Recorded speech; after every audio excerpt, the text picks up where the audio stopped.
Welcome to The Secrets of Success. By following the proven techniques of the guests who appear on this series, you'll learn that even successful people run into detours and failures, and how you can apply their success techniques to change your life.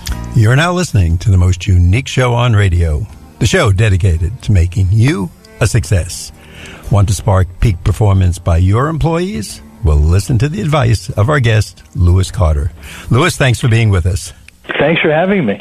Lewis, you've written a book called In Great Company, and we can read that title a few ways. And I love the way you start off and you ask a magic question. What if we could create a world where employees love doing their job every day? Is this even remotely possible? It is if you practice it on a consistent basis, and a lot of people say that. They say, well, is this possible? Does it take a lot of work? Well, yeah, it does. It takes a lot of vigilance, it takes a lot of practice, and it takes a lot of daily effort to ensure that the right kinds of respect and positive future, positivity, and collaboration happens really on a daily basis. So you're giving us good news. It is possible that we're going to be really happy going to a place every day, and maybe if not, get out there and find that place that would make us happy.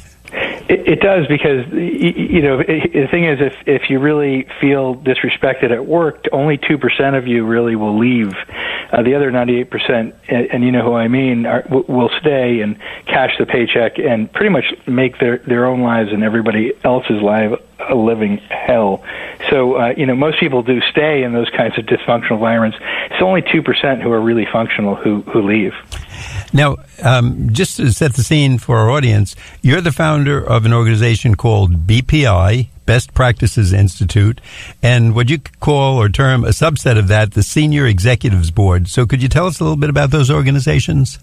That started out back in 2001. It's called the BPI Senior Executive Board, and what we do is we work with chief talent officers and chief human resources officers of Fortune Global 500 companies, and we help them with not just peer networking, but also research, and how can they get answers to questions that keep them up at night and keep their CEOs up at night, so that they can learn from their peers what they're really doing well to develop their leaders, change their organizations, but also outside of their peer group, what are they doing to really give excellent information that can inform them and their CEO that what they're deciding to do is in fact something great to do. So you're working with these people every day. This is your environment. In other words, you know what you're talking about. I hope so. Maybe you'll find out after this podcast. No, from your book, it sounds like you really do. But I wanted our audience to know. And sometimes people write a book, but they're more in the academic world. But you're hands-on. You're right there. You're dealing with them, and you see their problems and hear their complaints. Now, I'm sorry. Go ahead. Yep. No, it's good. It's good. They always say hope is not a business strategy. So I'll show you. I'll give some good examples of work and the importance of how this actually works inside of companies. Yep. I like that. I'm writing that on my notes. That hope is not a business strategy. Yeah.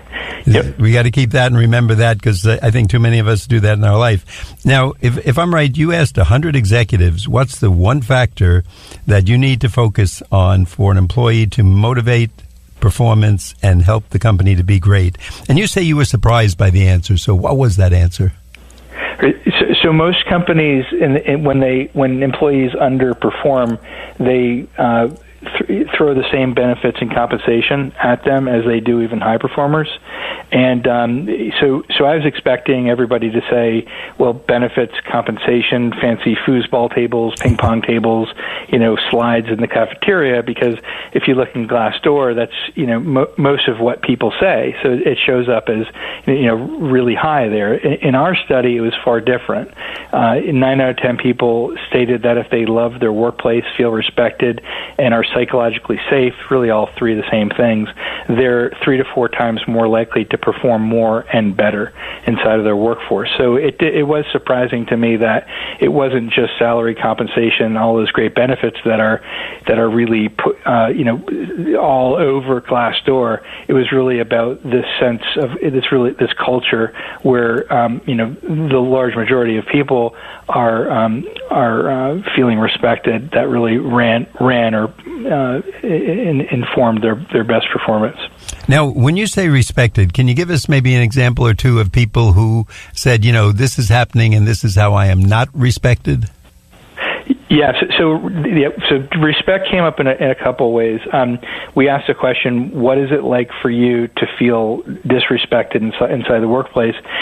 And it manifested in a few ways, and it manifests inside of our companies in many ways. I'll kind of describe what they said. Number one, if they were called out on the carpet in a meeting publicly for something they did wrong, that was considered disrespect. That's number one. So being called out of the carpet, feeling really embarrassed inside of a meeting is number one. Number two, if ideas were not being respected or heard or considered. So if you have an idea, that idea doesn't have to be used. I have CEOs I work with who take in hundreds of ideas a day and are given hundreds of pieces of advice.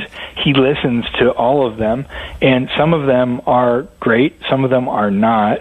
And at the end of the day, what's important is for CEOs to do cost-benefit analysis on advice and ideas and to say, well, this one's worth it or this one is not worth it. And the importance for employees is to feel like they can feel safe saying the things they need to say in terms of advice and or new ideas rather than feeling like they're going to be sort of kicked or called on the carpet for them. I like that, and I think that's fair. I think that's not asking too much to be feeling comfortable that you can say something and express yourself and just be treated the way we would consider normal treatment by, other adults. You mentioned that respect in the workplace is directly related to a feeling of emotional connectedness. Now, what is that? Because I know that comes up a lot in your book. What is emotional connectedness? So emotional connectedness, or EC, is really what I describe as the new EI. So emotional intelligence, which is EI, is a lot about self-regulation, emotional regulation.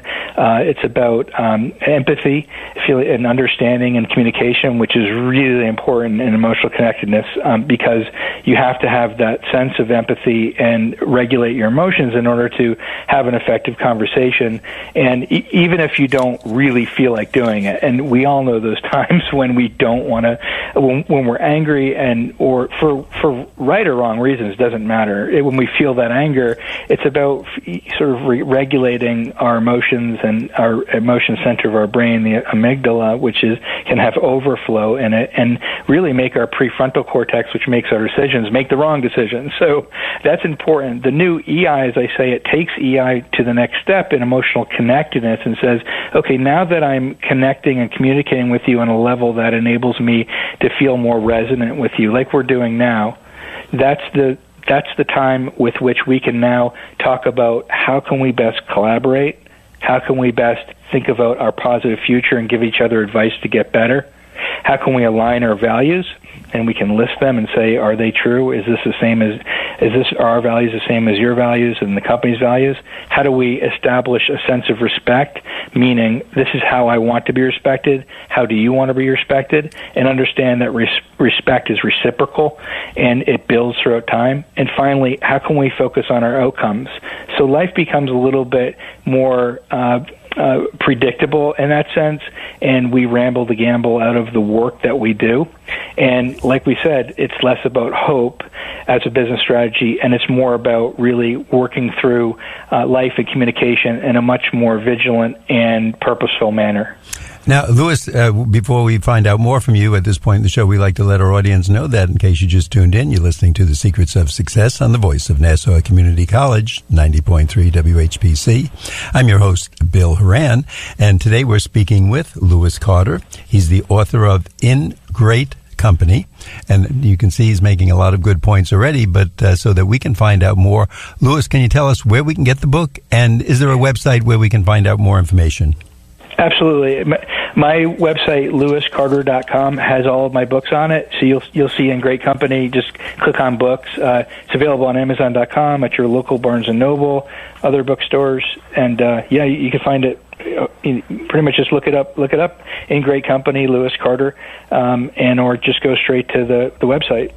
And we'll give that later in the show, or we'll ask Louis too. So if you didn't get it down, you like what you're hearing, you want to be more profitable, you want that company to start moving ahead.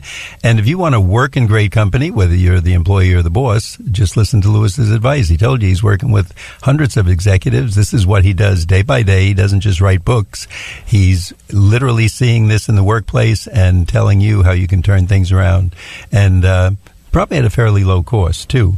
Louis, in your book, you have a subtitle for a section, and it's called The Sound of Apathy in the Workplace. I think this is on page 7. And I think that kind of explains well what people who are disconnected feel like. So could you tell us some of the sounds of apathy? Yeah, this is good because sounds of apathy talk about really what are some of the things we can do wrong as a manager so that we can flip them around, or manager or hire. So there's sort of the success delusion, and adding too much value inside of a conversation. So, I'm deluded about my success. I believe that I'm so successful that I don't have to get any more successful, and I don't need to change anymore.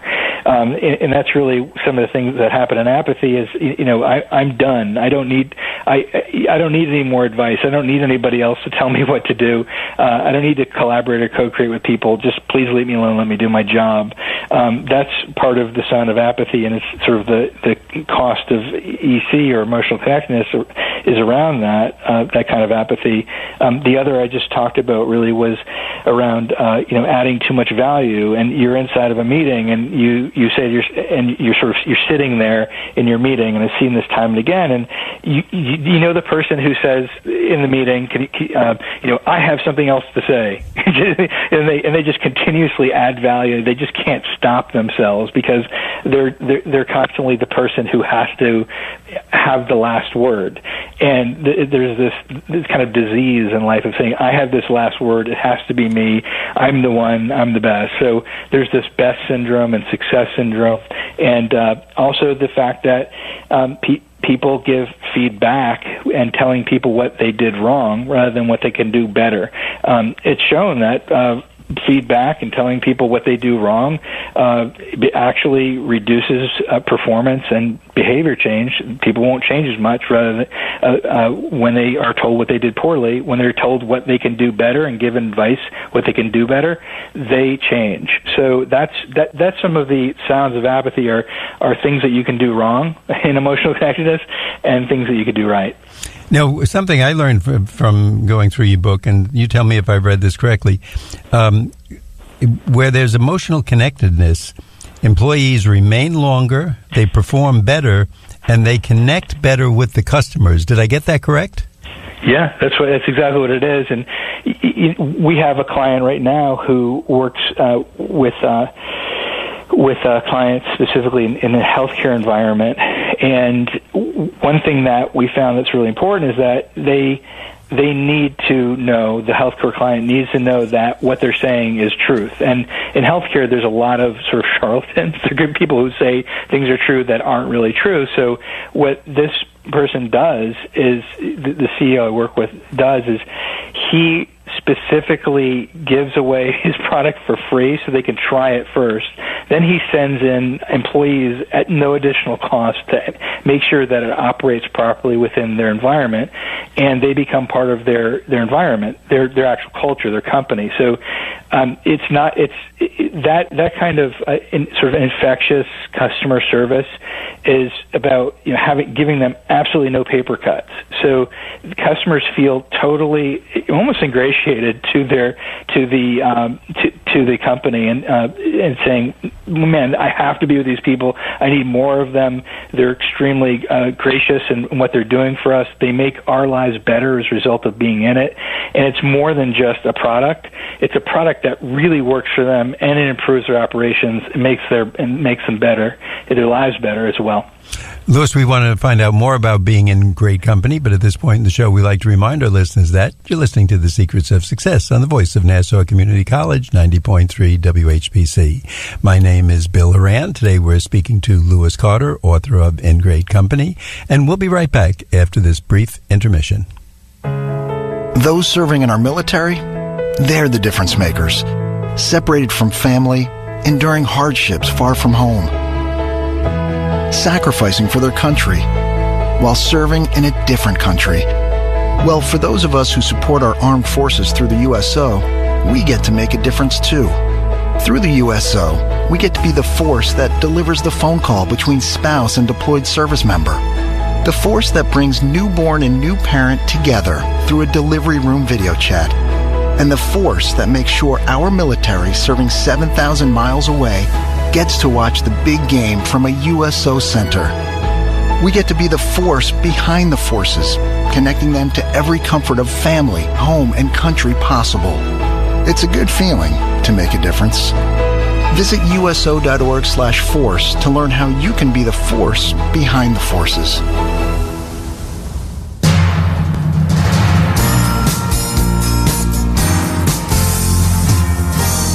Welcome back. You're listening to The Secrets of Success on the voice of Nassau Community College, 90.3 WHPC. I'm your host, Bill Horan, and today we're speaking with Lewis Carter, author of In Great Company. Lewis, you told us the personal benefits, that people remain longer, they perform better, and they connect. But I know a lot of bosses are interested in the money part of it, and if I read correctly in your book, someone who has a company with emotional connectedness and keeps employees, they're benefiting financially. And can you explain how? There's a couple ways. For retention-wise, when you do keep the right employees, basically salary times 4. If you lose a company, if you lose an employee, you lose that part of your company. So if somebody's making $70,000 a year, you multiply that by 4, you're losing $280,000, and when that employee goes out the door, especially if they were a higher performer. That's a SHRM statistic. So retention is part of it. The other is really about performance and productivity, which can connect to operational excellence. It can connect to sales and revenue. And that's really what we're talking about. So just imagine people who are literally sitting there not doing anything during the day at all. They're not doing much. They maybe did 10 to 15 minutes every day, and they try to get a sale or a small sale, and they're just checked out. They're doing what I call a George Costanza, where I love him. You love George. George had the Penske files. He and for the rest of the day he was underneath his desk. George is he's the ultimate of an emotionally disconnected employee. And think about the money that. Well, they didn't even know he was an employee, so they didn't spend anything on George.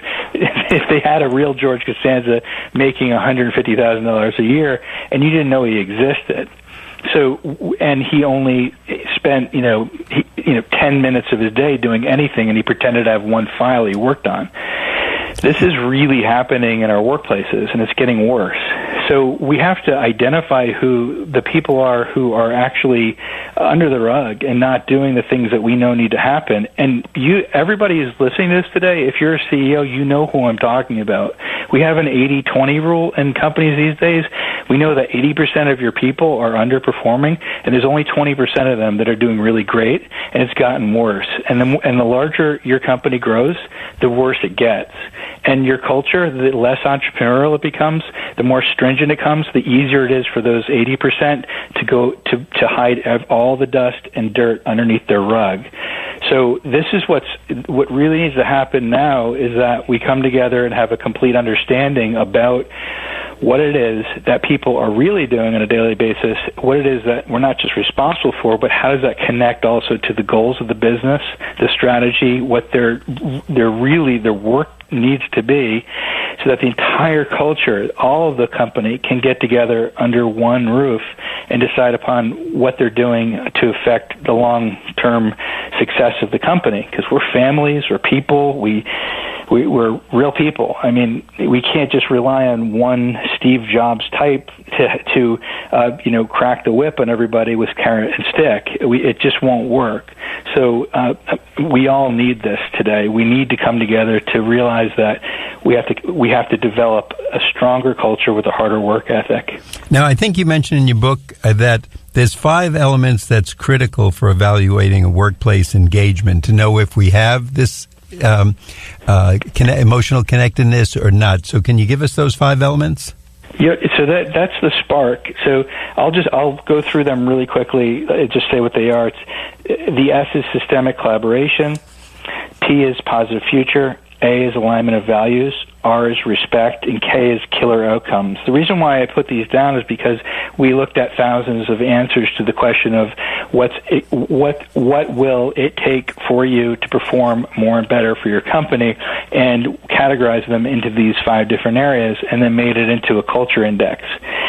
And these are the 5 areas, and the way that we suggest for it to happen, and we have done within group settings and we call accountability partnerships, and through something called stakeholder-centered coaching, where people get together in groups, teams, and then in dyads, meaning partners or buddies. We say, let's talk about what it is that you will do to systemically collaborate, how you work within the system to get things done. The second one really is, how do you give advice and enable a positive future for yourself and others? How do you see the future? How do you think you're going to succeed in this company? What are you going to do to get there? The third is alignment of values. Are your values, in fact, aligned with the company itself? And you think of companies like Patagonia or other sort of Whole Foods, conscious capitalism type companies, also, or the UN Global Compact companies. You have to have strong values in order to be in those companies, and they have to align with everything they do. Respect is, how do I like to be respected? How are others respecting me? How does that manifest inside the culture? How within my own way of being? And finally, the outcomes, the killer outcomes. They're killer because they have to be the ones that make or break what you do, and on a daily basis, and they also have to be aligned with that of the senior executive committee and the strategy of the business. Because again, if they're not, chances are you shouldn't stay for long, and you're part of that 80%. Louis, I just want to let our audience know that if you're just tuning in, you're listening to The Secrets of Success on the voice of Nassau Community College, 90.3 WHPC. I'm your host, Bill Horan. This smart man that I'm talking to today is Louis Carter. He's written a book called In Great Company. And Louis, would you tell us again where we can get the book and the website so we can find out more to make our company great? Sure, yeah. You go to my website, lewiscarter.com, or go to Barnes & Noble or Amazon.com. It's all there, easy to find. I also heard a great ad about the military, and it reminded me of some stuff in the book. But I know you have military ads, which is great. And I work with generals, and I have some great examples in the book about generals with regard to respect and outcomes as well, and how really, if you don't have that element of mutual respect and aligned values in the operating theater, you will have deaths. So talk about outcomes. That's been brought forth in the book as well. It's you have to have that mutual respect, and there's cases where there hasn't been mutual respect among allied forces, and that's caused huge amounts of consternation and a lot of just conflict. And once that conflict is nipped in the bud, we have a brigadier general who did that. He nipped it in the bud. He ensured that respect was between and among Korean augmentee U.S. augmentee soldiers, Korean augmentee soldiers, and U.S. soldiers, and thus they were much better able to strategize and move forward in the theater during action. Louis, I just want people to know that if they're enjoying what they're hearing and saying, wait, maybe I could get this going in my company, or I wish my boss would have listened to this show, she can listen to the show. They can go to nccradio.org and listen to a podcast of the show. That's nccradio.org. Just go in, check podcasts, and go to the show In Great Company with our guest, Louis Carter.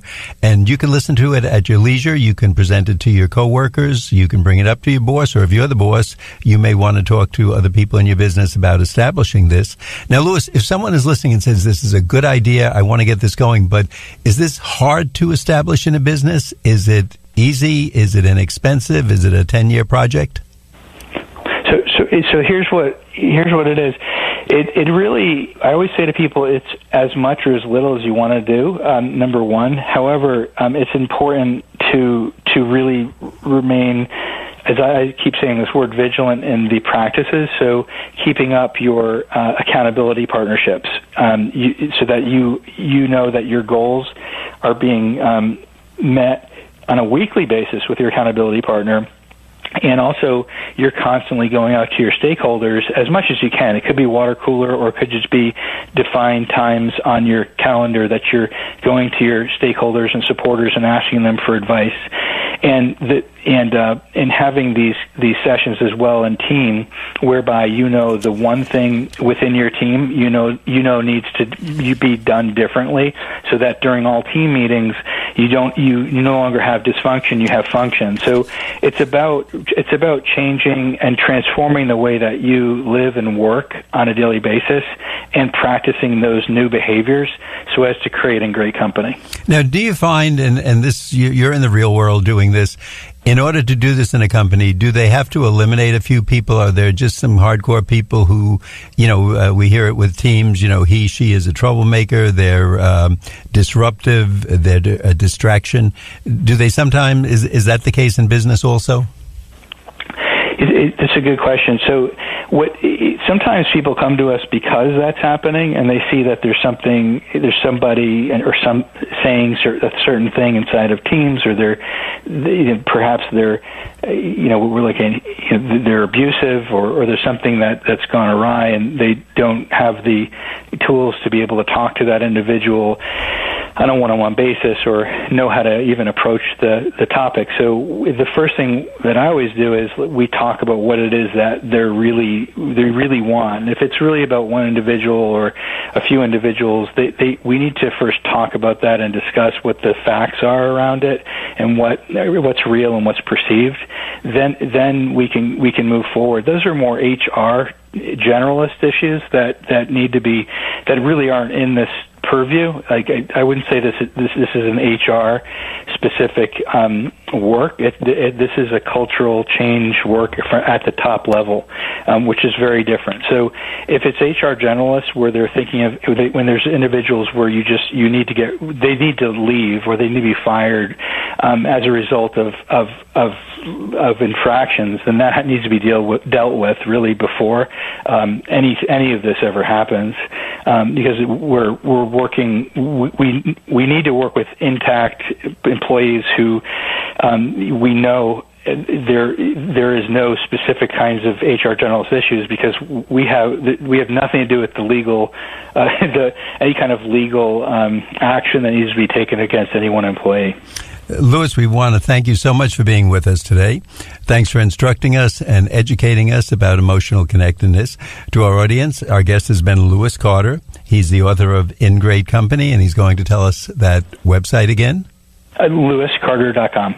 Easy enough to remember. Yeah. And if you want to change the tone of your company, if you want to keep the good employees and get the others coming on board and everybody enjoying work, and be that person who says, I love my work, read Louis's book and then tell him if it works, so you can get back to him, and maybe he'll be writing about your company because it's a great company today.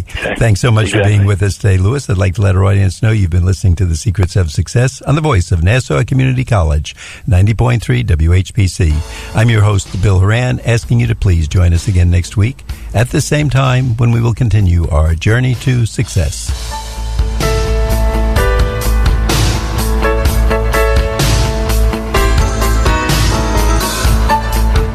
The views expressed on air are not necessarily those of WHPC, its management, or Nassau Community College. Responsible opposing viewpoints will be considered by emailing them to whpc@ncc.edu or by mail at WHPC 1 Education Drive, Garden City, New York 11530. Thanks for listening to the voice of Nassau Community College, 90.3 WHPC. 90.3 WHPC reminds you that when your loved ones need help getting around, you're more than just a daughter or a son. You're their driver, personal shopper, and financial manager. And then before you know it, you're their cook, personal assistant, physical therapist, and even nurse. When you start taking care of a loved one, you don't realize the challenge of playing so many roles. AARP understands the many roles you play, and to help, they've created an online caring resource center for the over 42 million caregivers in the U.S. who are caring for a parent or loved one. At aarp.org/caregiving, you can find local resources and connect with experts and the caregiving community. Better care for ourselves and the ones we love. Visit aarp.org/caregiving to find resources. Brought to you by AARP, the Ad Council, and the voice of Nassau Community College, 90.3 WHPC.